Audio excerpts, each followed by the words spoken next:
mau makan, dia buka. Itulah gambaran hidup dalam integritas, saudara. Tidak dua bajunya, satu saja.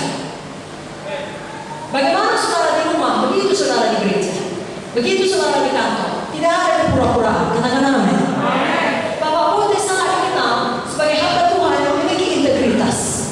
Ya saudara, memiliki prestasi adalah hal yang baik, tetapi memiliki integritas adalah keharusan. Karena prestasi hanya dapat merupakan apa pendapat orang tentang kita, apa yang dipikirkan orang tentang kita, atau bahkan apa yang telah ditulis di batu tulisan kita. Namun integritas adalah siapa kita sebenarnya, yang diketahui oleh Tuhan dan semua malaikat di surga. Dan tidak ada gunanya kita hidup munafik. Apalagi gunanya seluruh dunia berkata kita baik dan mengatakan mengenal kita sebagai orang baik, tapi sebenarnya di dalam hati ini Tuhan kenal kita bukan orang yang baik. Semua itu sia-sia. Yang penting apa kata Tuhan, saudara. Kalau kita mau mengalahkan raksasa seperti Daud, kita harus hidup di dalam kejujuran. Daud sekali lagi tidak mau memakai baju saud. Dia hanya punya satu baju.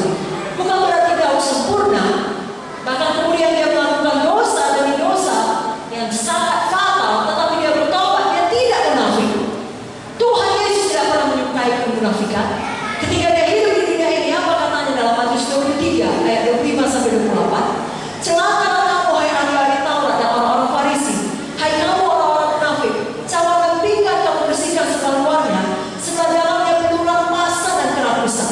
Hai orang Farisi yang buta, bersihkanlah dahulu sebelah dalam cawan itu, maka sebelah luarnya juga akan bersih. Celakalah kamu, hai ahli-ahli Taurat, orang-orang Farisi, hai kamu orang-orang munafik, sebab kamu sama seperti kuburan yang berlaku putih, yang sebelah luarnya memang bersih tampaknya, tapi yang sebelah dalamnya penuh tulang belulang dan berbagai jenis kotoran. Demikian juga kamu, sebelah luar kamu tampaknya benar di mata orang, tapi sebelah dalam kamu penuh kemunafikan dan kedurjanaan. Malam hari ini biar hati kita berubah, hati kita benar di hadapan Tuhan. Itu yang paling penting.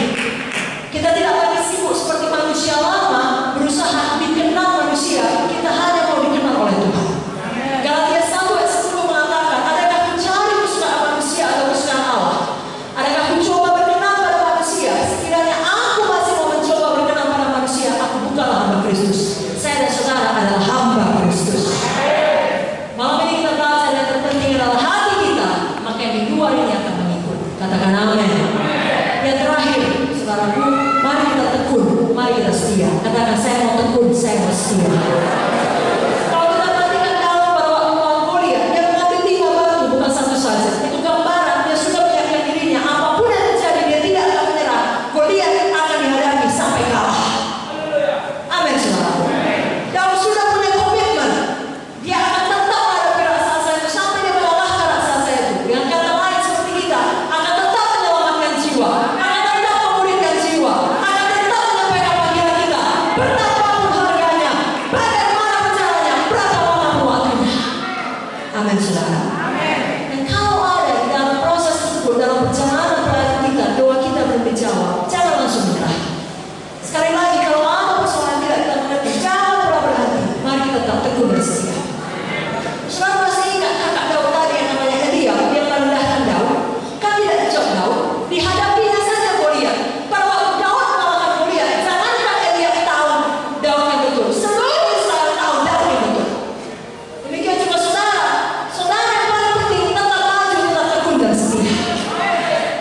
Kalau di dalam kisah Nehemia, ada juga orang-orang seperti kakak Daud ini Elia, tapi namanya Sanballat dan Tobia. Nehemia maksudnya baik, Sanballat dan Tobia tetap jahat. Dari awal berusaha menghalangi membangun kembali tembok Yerusalem.